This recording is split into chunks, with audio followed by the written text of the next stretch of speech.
Okay,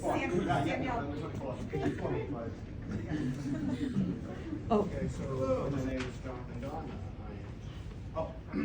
It's a long week. Hello, I'm Jonathan Gardner. I'm 20 years old, decision maker, self-advocate, homeschool graduate, cancer survivor who happens to have autism, council member of the Massachusetts Developmental Disability Council, ambassador of Operation House Call, Flutie Fellow for the Doug Flutie Jr. Foundation, co-chair for the Massachusetts for Decision Making Coalition.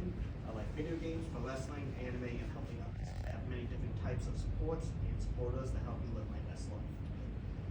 That was a mouthful. It's only gonna get bigger from here, people. I'm the type of guy that has learned from a very young age how to turn a traumatic experience into a positive difference. Operation House Call is so important to me because I experienced a lot of different situations before, during, and after my cancer diagnosis. Some were good and some were bad. My latest experience happened when my leg was hurting me and my mom would bring me to the doctors to figure out what was going on. We had to go to a lot of doctors because no one would believe me. I was actually in pain.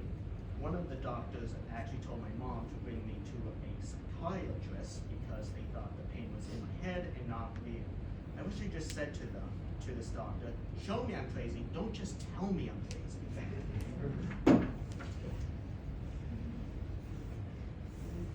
Long story short, it was not until we found a doctor who looked me right in the eye and told me that she had no idea what was wrong with me, but she was going to find out. The plan was to get an MRI done.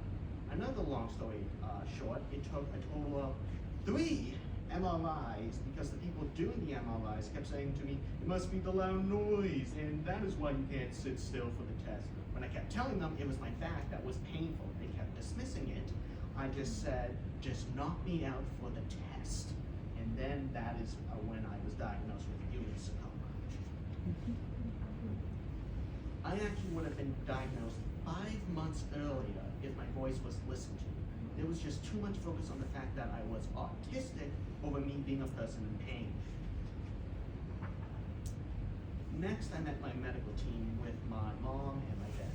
That was interesting because my mom had to convince everyone at MGH that she and my dad were not just my parents, but my support people, and that information was going to be given to me in a different way so that I could process the information better.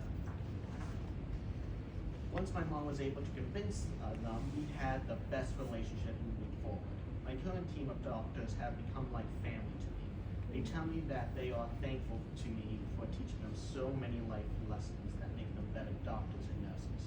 They saved my life and have always respected and valued my voice no matter how it was delivered.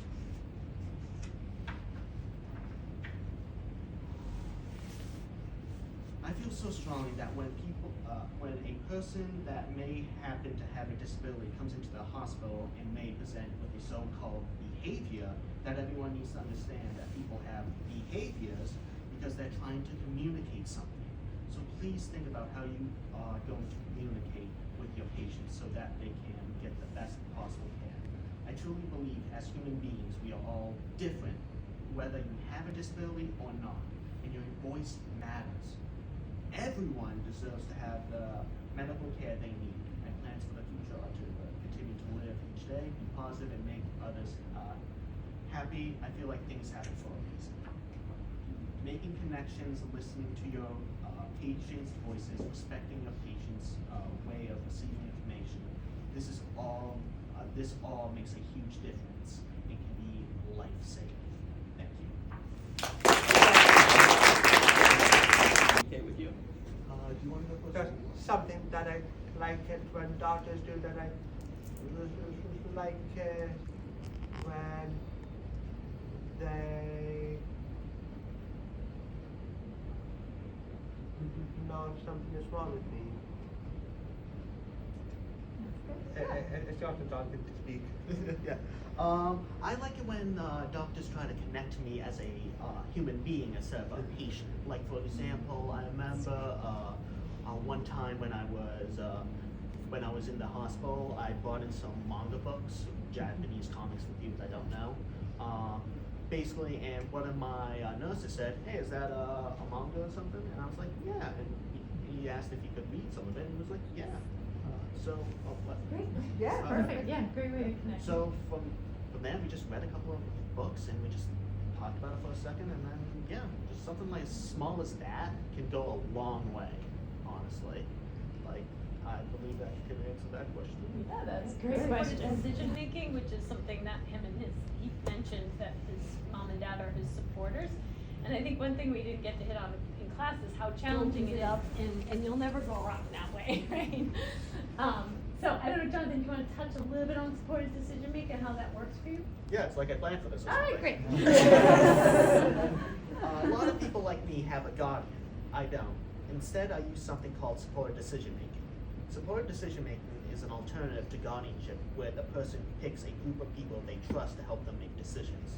I am the decision maker in my life. I have used supported decision making in my fight against cancer, my mental health, in most aspects of my life today. Right now, SDM is a bill that allows certain adults, including those with disabilities, to maintain their rights, dignity, and independence by choosing trusted supporters to provide assistance making decisions about their lives. So, blah, blah, blah. SDM is an alternative to guardianship where appropriate. Supported decision making makes me feel involved with my life. It provides me the choice to make when and how I was getting my cancer treatments. I was able to let my body and voice guide me with the supports from my mom and dad.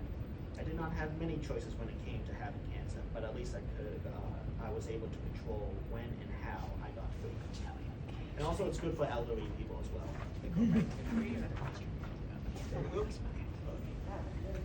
That's great. A lot of times when we have people come visit us, some of us like to ask for advice. We're all like new doctors, or like not even really, we're still in school. And so there are a lot of questions that we still have. So any advice that you would have to give to us would be really helpful.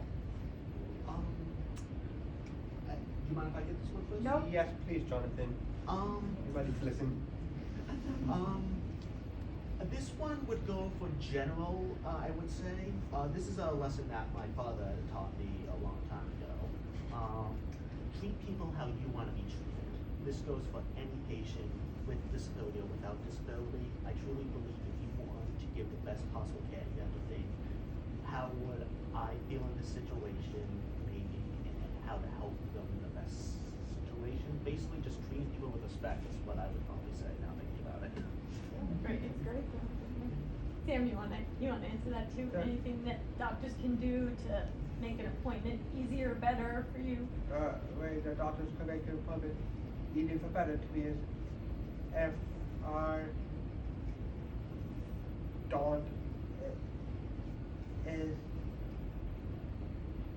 understand something and you can say, can you please repeat this because I'm super confused about what you're talking about. That's great. I'm just gonna say one quick little thing because I just thought of this. Also try to make a connection with the patient. That it always helps. Like even a smallest connection, like for example, asking Six on the Wrestling Fan how was Monday Night Raw last night or something like that. That very small thing can go a long way, honestly. But and yeah, I'm done with that. All right. Well, I know we went over and you have